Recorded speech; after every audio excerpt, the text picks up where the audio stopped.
হরে কৃষ্ণ। তো আমরা অনেক ভাগ্যবান, আজকে আমরা আমাদের মাঝে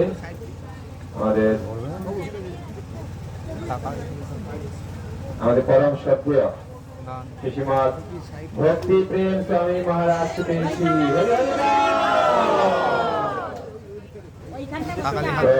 আপনারা সকলেই জানেন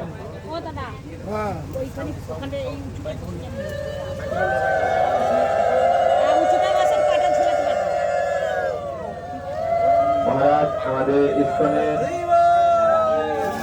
অন্যতম শিক্ষাগুরু। আমরা অনেকেই শ্রীমৎ ভক্তিচরণ স্বামী গুরু মহারাজকে দর্শন করে রোগের ডাক্তার, আর এখন মহারাজ আমাদের আত্মা রোগের ডাক্তার হয়ে গেছে।